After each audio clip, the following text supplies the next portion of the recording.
Hola, hola, hola, buenos días, buenas tardes, buenas noches. ¿Cómo anda mi comunidad de maestría Red Pill? Bien, bueno, hoy intentaremos abordar el concepto de hipergamia. ¿Sí? Trataré, sí, en primer término, de centrarme en el origen de la hipergamia en la mujer. Obviamente que accesoriamente intentaré hacer mención respecto de la hipergamia en el hombre, pero debo reconocer que si quiero analizar cabalmente, desglosar cabalmente este concepto, inevitablemente debo hacer mención respecto de otros conceptos que coadyuvarán, ¿sí?, a comprender con mayor claridad, precisión, cómo es que biomecánicamente opera la hipergamia. ¿Sí? A ver, en primer término, esto lo, digamos, si me voy a tomar el atrevimiento de intentar explicar y caracterizar y desglosar a la hipergamia, es porque advierto que por lo general, ¿sí?, los creadores de contenido, al menos aquellos que oigo en YouTube, explican de manera superficial, deficiente, este concepto. Y creo que, eh, explicar, sí, de manera deficiente este concepto le hace flaco favor, ¿sí?, en última instancia a la mujer. Sí, también hay que reconocer que en esta sociedad femicentrista en la cual hoy estamos, en la cual hoy todos convivimos, le es funcional a la propia mujer, ¿sí?, al propio imperativo femenino, el dejar ciertos conceptos que no le son beneficiosos, benevolentes, eh, como escondidos, ¿sí?, o deficientemente definidos, ¿sí?, aceptando incluso de manera voluntaria la existencia, ¿sí?, de la hipergamia, pero desde un punto de vista sumamente restrictivo. ¿Sí? A ver, por lo general, ¿sí?, las mujeres, incluso aquellas mujeres bien pensantes, por lo general reconocen, ¿sí?, que existe un mecanismo instintivo por parte de la mujer de buscar parejas que sean de mayor estatus que ellas mismas. Pero debo, sí, reconocer que dicha definición actualmente debe ser amplificada, ¿sí?, porque existen un sinnúmero de variables y componentes que deben de tenerse en cuenta al momento de analizar este fenómeno, si es que quiere ser comprendido cabalmente. ¿Sí? De lo contrario, eh, seguir, ¿sí?, con aquella definición simplista, superficial, ¿sí?, no le hace más que beneficiar al propio imperativo femenino, todo ello en desmedro de, en última instancia, del hombre. ¿Sí? Así que bueno, sin más preámbulos, comencemos.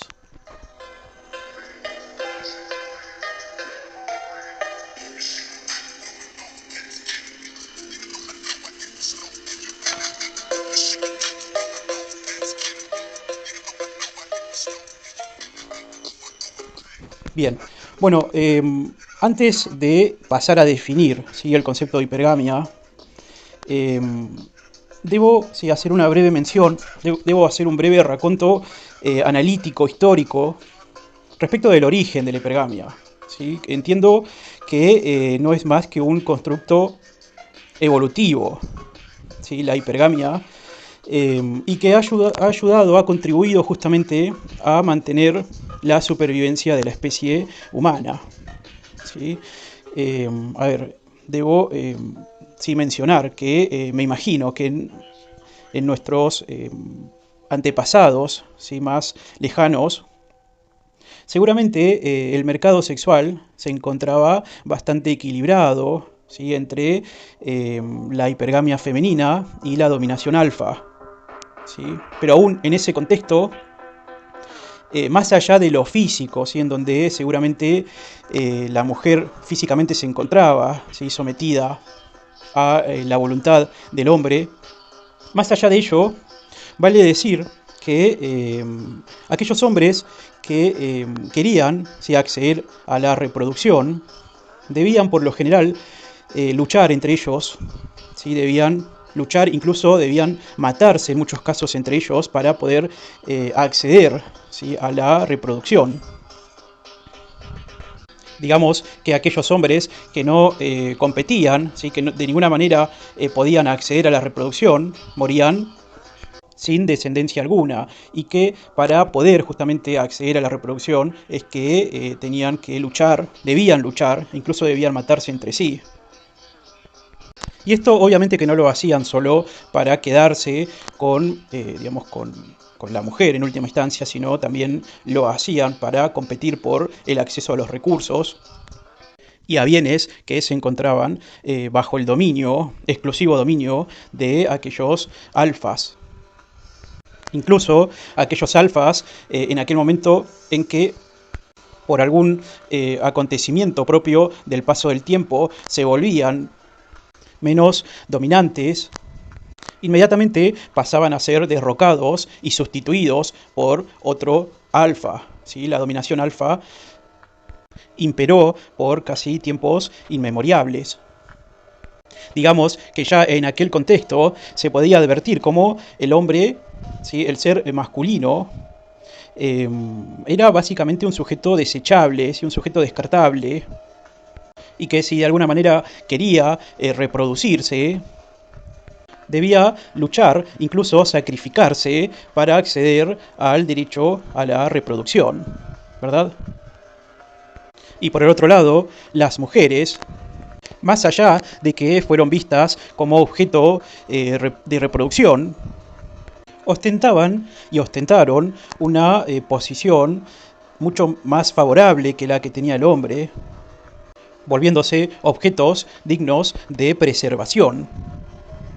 Digamos que aquellos hombres alfas que querían la continuidad de su estirpe, de algún otro modo permitían, ¿sí?, favorecían la preservación de la mujer, ¿sí? Digamos que conforme nuestra especie comenzó a socializar los recursos, a colectivizar las relaciones, ¿sí?, incluso a cooperar entre sí, nuestras convenciones sociales giraron en torno a los impulsos biológicos y a las claves biológicas que eran esenciales para la supervivencia, ¿sí?, en determinados contextos. Digamos que lisa y llanamente, básicamente todas las convenciones sociales y doctrinas sociales que imperaron tuvieron asidero en cómo es que sus impulsos biológicos y esas claves de supervivencia, ¿sí?, en lo instintivo y biológico se adaptaban en el contexto en el cual sobrevivían. ¿Se entiende? Digamos que con posteriores encarnaciones, quizás el primer protojuego que pudo haber tenido el hombre para justamente acceder al sexo por parte de una mujer, era simplemente protegiéndola, salvándola, ¿sí? Digamos que si un hombre quería acceder a una atractiva recolectora, en alguna medida debía sacrificarse por la protección de ella, ¿sí?, tanto salvándola del ataque de alguna otra bestia, incluso salvándola y protegiéndola del ataque de enemigos, de tribus enemigas, correspondiéndole ella con sexo. Digamos que a los ojos de hoy todo esto puede parecer sumamente criticable, incluso hasta repugnante, pero podemos deducir, ¿sí?, de este contexto varios conceptos, ¿sí? Por un lado, el hecho de que el hombre tendía, ¿sí?, a martirizarse por la mujer, ¿sí? El hombre se sacrificaba por la mujer y a modo de agradecimiento recibía sexo, ¿sí?, sexo que nosotros desde nuestra filosofía denominamos sexo oportunista, sexo por transacción. Y digamos que bajo esta modalidad de relación intersexual hallamos el origen de convenciones sociales que a lo largo del tiempo se han interiorizado tanto en el hombre como en la mujer, ¿sí? De repente se hizo honorable ¿sí? Que un hombre se sacrifique por una mujer. Incluso por parte de la mujer, ¿sí? Se le volvió deseable ver que el hombre, ¿sí? Que sea el hombre quien se sacrifique por su propio bienestar, ¿sí? Igualmente, a esto hay que agregarle una variable, una ponderable más, ¿sí? Las cosas para la mujer no fueron fáciles, y la realidad es que, teniendo en cuenta aquel pasado brutal en el cual se vivía, digamos, admitiendo que aquel hombre primitivo podía fenecer, ¿sí? En cualquier momento, la mujer poco a poco fue obligada, ¿sí? A tener que desarrollar maneras o formas psicológicas que hagan frente justamente a esta contingencia que pudo haber ocurrido. A ver, digamos que si una mujer sufría algún hecho traumático, como puede ser, por ejemplo, la pérdida salvaje y brutal por parte de otros hombres, de su propia pareja e incluso de sus hijos, poco a poco se ha visto en la obligación, ¿sí? De tener que desarrollar mecanismos psicológicos que le hagan posible no solo supervivir ella misma, sino su propia progenie y su posterioridad, su descendencia, sus más allegados. Recordemos, por ejemplo, ubiquémonos en alguna situación en donde puede haber habido alguna invasión, ¿sí? Por parte de alguna tribu enemiga, incluso más adelante por parte de reinos. Por lo general, aquellas tribus que venían, ¿sí? Y destrozaban una comunidad, aquellos hombres que no aceptaban someterse en calidad de esclavos eran inmediatamente asesinados, ¿sí? Y a las mujeres se las preservaba solo para reproducción. Es por ello que no resulta raro que sea la propia mujer que, a través de, miles de años, haya desarrollado formas, métodos, mecanismos de autoprotección, autovalorándose incluso por sobre los demás, ¿sí? Algunos denominamos a este concepto solipsismo, y que a nuestros ojos en la actualidad no es más que un narcisismo atenuado. Digamos que es una locura controlada, ¿sí? En donde es la propia mujer, ¿sí? Quien se ubica en el centro y se da a sí mismo una autovaloración por sobre los demás. ¿Se entiende? Digamos que esa facultad que actualmente ostenta la mujer de no solo invertir, ¿sí? Invertirse en sí misma y en una pareja, sino también en hacer un rápido abandono emocional en relación a los hombres, no es más que la operatividad de este solicismo, ¿sí? Que la mujer ha adquirido de manera evolutiva durante el paso del tiempo. No por nada, el síndrome de Estocolmo, ¿sí? Se da con mucho mayor frecuencia en las mujeres, así como el síndrome de novias de guerra. A ver, la selección natural, ¿sí? Ha hecho que sobrevivan aquellas mujeres que mejor se pueden adaptar a las adversidades, ¿sí? A los hechos traumáticos que se le presentan. Que una mujer empatice con su capturador o con hombres de tribus enemigas, o incluso más actualmente que una mujer empatice con su pareja golpeadora, no es más que el efecto de aquel remanente que le ha quedado producto de la evolución y que acabamos de denominar como solipsismo. Esto, en cambio, en los hombres por lo general no fue así.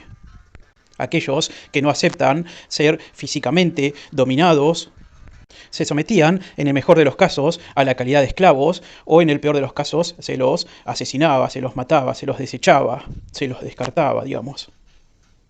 La realidad es que actualmente se advierte cómo es que la mujer, ¿sí? Tiene una capacidad de resiliencia frente a hechos traumáticos mucho más formidable que la que tiene un hombre. Y entonces, cuando me preguntan, doctor, ¿por qué puede ser que mi pareja, mi señora, mi esposa, inmediatamente se separó de mí después de haber estado casados quizás por 10 años, inmediatamente se separó, ya a los 2 meses está en una nueva relación? Y mientras que a mí, en mi calidad de hombre, me resulta tan difícil salir adelante, bueno, bien, la respuesta está en el solipsismo.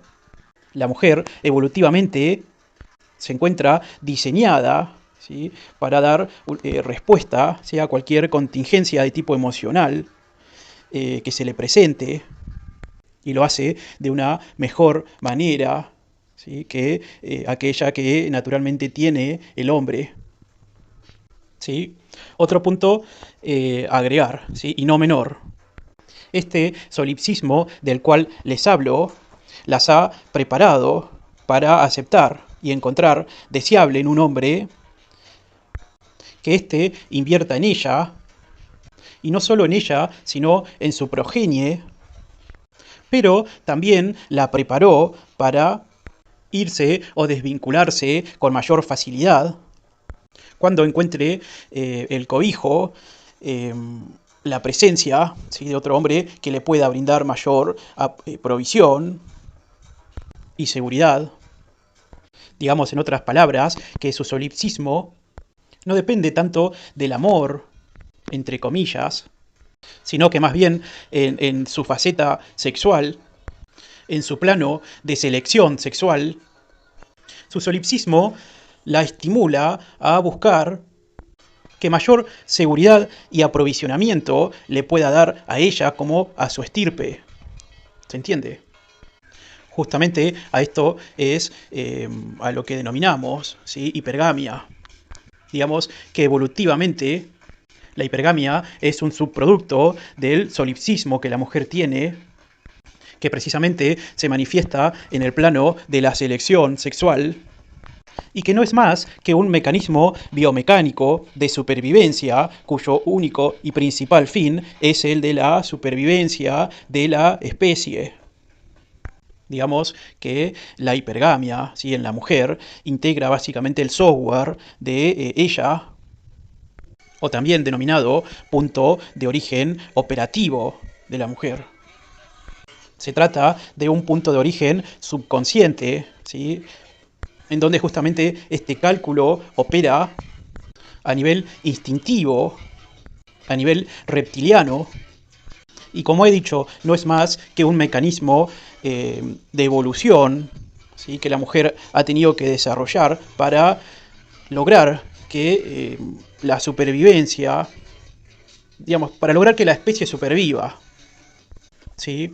Entonces, cuando escucho en algunos creadores de contenido que se critica justamente este mecanismo, ¿sí?, el funcionamiento biomecánico de la hipergamia, dándoles una connotación negativa, creo que lo hacen más bien porque no entienden justamente el fin, la razón de ser y la causa fuente de este fenómeno. La verdad es que la selección natural ha hecho lo suyo y actualmente vemos mujeres profundamente hipérgamas que en rigor no están haciendo otra cosa que actuar conforme a su punto de origen operativo o software, que como hemos dicho se llama hipergamia y que deriva justamente del solipsismo que evolutivamente han adquirido. ¿Sí? Ahora bien, algunos me dirán, pero si la mujer acaso no tiene razón, ¿acaso la mujer no piensa? A lo cual les respondo que sí, que la mujer sí tiene razón, pero la razón opera en un plano secundario en cuanto respecta a la selección sexual. ¿Sí? Ahora bien, si entonces agregamos, ¿sí?, en esta coyuntura actual, vengámonos ahora a la actualidad, ¿sí?, ubiquémonos en esta coyuntura. Si agregamos en un cóctel, ¿sí?, tanto este concepto, este fenómeno que denominamos solipsismo, hipergamia, que no es más que un subproducto del solipsismo con el cual la mujer evolutivamente viene, ¿sí?, y le agregamos, ¿sí?, que vivimos en una sociedad colectivamente femicentrista, ¿sí?, y que además, en donde la cual se le apaña por sus indiscreciones, y que además intenta constantemente mantener oculto, ¿sí?, su actuar, su forma de ser, su forma de proceder, tenemos en consecuencia a la mujer moderna. ¿Sí? Ahora bien, y volviendo también originariamente cuando yo dije que debíamos de ampliar el concepto de hipergamia, Vale ahora, ¿sí? Propongo, ¿sí? Introducir elementos que maticen justamente el alcance de cómo es que procede la hipergamia. ¿Sí? La hipergamia no es más que un mecanismo biomecánico, un punto operativo de origen que le da, como se dice, razón de ser o fundamento a la selección sexual que la mujer realiza. ¿Sí? ¿Se entiende? Sobre esa base, ¿sí? ¿Qué propongo agregar? Que contextualicemos, ¿sí? Tengamos en cuenta las circunstancias particulares de la mujer, tengamos en cuenta la edad de la mujer, el poder de su agencia sexual, ¿sí? Tengamos en cuenta el poder del contexto en el cual ella vive, sobrevive, y es en función justamente de todo este contexto, ¿sí? que la hipergamia va a operar. ¿Sí? No es lo mismo la hipergamia que tenga una mujer joven, ¿sí? Atractiva, fértil, digamos, en su máximo esplendor, ¿sí? En su cenit dentro del mercado sexual, ¿sí? Que aquella hipergamia que pueda operativamente ejercer, ¿sí? Una mujer que se estampó contra el muro. ¿Sí? El poder de su agencia varía, en algunos casos el poder de su sexualidad, digamos, ¿sí? Para hablar más claro, el poder de su sexualidad y su feminidad varía, ¿sí? Con el tiempo se deteriora, y por ende la selección sexual que esta mujer realice variará también en consecuencia. ¿Sí? A ver, en términos de atracción, ellas siempre se sentirán por el hombre que mayor capacidad de aprovisionamiento le pueda generar, y no solo eso, sino mayor seguridad le pueda dar. Seguridad no solo en términos físicos, sí es importante aclarar, sino también seguridad en términos emocionales. ¿Sí? Justamente la seguridad emocional que un hombre le pueda generar es característica y propia, ¿sí? De una persona confiada, de un hombre confiado, ¿sí? Que por lo general se trata de hombres alfa. ¿Sí? Digamos que el atractivo, la atracción que la mujer va a sentir, siempre va a ser la misma. Lo que en rigor va a variar es el orden de los factores, digamos, la jerarquía de los factores que integran el producto. Para una mujer que es joven, fértil, atractiva, le es muy pero muy fácil atraer hombres alfa de prácticamente cualquier parte del mundo. Pero en cambio, cuando una mujer que ya se encuentra golpeada por el paso de la edad, en donde ya su fertilidad se encuentra cuestionada por lo menos, si quiere reproducirse por lo menos, va a modificar no solo su estrategia de atracción, sino incluso va a modificar la jerarquía de los factores que integra ese producto. ¿Me explico? ¿Sí? Cuando una mujer es post-muro, por lo general, se va a sentir inclinada a preferir hombres que le puedan garantizar aprovisionamiento, seguridad, y no solo para ella, ¿sí? Sino fundamentalmente tanto para ella como para su progenie. ¿Sí? En cambio, una mujer que se encuentra en el cenit, ¿sí? De su estadio dentro del mercado sexual, porque su agencia sexual es más poderosa, ¿sí? Porque su sexualidad es superior, se inclinará a priorizar a los hombres alfas, dejando en un segundo o tercer plano, ¿sí? Jerárquicamente hablando, la capacidad de aprovisionamiento e incluso de seguridad, ¿sí? Que aquel hombre le pueda proveer, le pueda otorgar. ¿Sí? En cuanto a la estrategia que ambos tipos de mujeres realizan, los mismos también cambiarán, ¿sí? En cuanto a sus modalidades de proceder. ¿Sí? Por ejemplo, mientras la mujer sea joven, fértil, atractiva, ¿sí? se encuentra en su cenit dentro del mercado sexual, priorizará el sexo oportunista, ¿sí? El sexo sumamente gratificante, por sobre las demás cualidades que un hombre le pueda dar. ¿Sí? Mientras que a una mujer que ella se encuentre post-muro y que tenga en su mente la idea de formalizar una relación a largo plazo, priorizará más bien rasgos que tienen que ver más con la capacidad de generar estabilidad financiera, económica, etcétera. En síntesis, esta forma de proceder en cuanto a la selección sexual que la mujer puede hacer, que denominamos conceptualmente como hipergamia, depende justamente no solo del nivel de interés que ellas tienen con respecto al hombre que buscan, sino que se encuentra sumamente condicionada con respecto al poder de la agencia sexual que en términos individuales ella misma ostenta, ¿sí? Tanto a nivel macro como a nivel micro. ¿Sí? A nivel macro, como he dicho, su atracción depende, perdón, el proceder para llevar a cabo o cumplir con su selección sexual se encuentra profundamente arraigado con el valor que la misma ostente dentro del mercado sexual. Pero a nivel micro también tiene su correlato. Hay estudios y estadísticas y experimentos que se han llevado a cabo que demuestran, por ejemplo, que cuando una mujer se encuentra en su periodo, ¿sí?, en fase preovulatoria y hasta la ovulatoria, prefieren, ¿sí?, tener sexo con hombres alfas, calientes, lujuriosos. Y en periodo postovulatorio, dentro de su menstruación, estadísticamente se concluye que prefieren hombres beta, ¿sí?, más sumisos, que le puedan brindar seguridad, confianza e incluso aprovisionamiento. ¿Sí? Bien, bueno, no hay mucho más para agregar. Obviamente seguiremos profundizando, seguiremos ampliando consejos.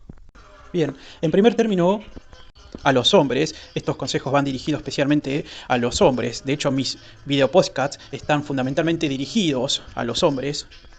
Mi consejo es que si quieren prosperar dentro del marco de las relaciones intersexuales, aprendan justamente a convivir y a aceptar las reglas del juego, que nunca den nada por seguro, que si bien, así como nosotros hombres podemos sublimar nuestros impulsos sexuales al momento de decidir no tener relaciones con otras personas, cuando decidimos formalizar una relación de pareja, por ejemplo, un matrimonio, tengamos en cuenta que la mujer también cuenta con esa posibilidad, solamente a la cual hay que agregarle todo el cóctel que constituye el proceder de su hipergamia y aceptar ser consecuentes de todo aquello que la implica. Y para terminar, ¿sí?, así como la mujer tiene el punto de origen operativo con raigambre en su hipergamia, ¿sí?, que como hemos dicho es un derivado, un subproducto del solipsismo con el cual evolutivamente ellas vienen programadas, nuestro punto de origen operativo, ¿sí?, es decir, el punto de origen operativo que tiene un hombre, es la búsqueda de su propio desarrollo. Que mientras no nos desviemos de nuestros objetivos, de nuestro propósito, del cumplimiento y la búsqueda de la excelencia, las mujeres no tardarán en llegar. Es así. Bueno, espero haber sido claro. Si te gustó este contenido, te pido que te suscribas, que dejes tu comentario, des like, y si conoces a alguien a quien creas que le pueda ser de conveniencia, te pido que se lo compartas, ¿sí? Suscríbanse. No puede ser que haya mucha gente que me esté escuchando y que no esté suscripta, ¿sí? Les pido que se suscriban, pongan campanita y bueno, será hasta la próxima, ¿sí? Saludos.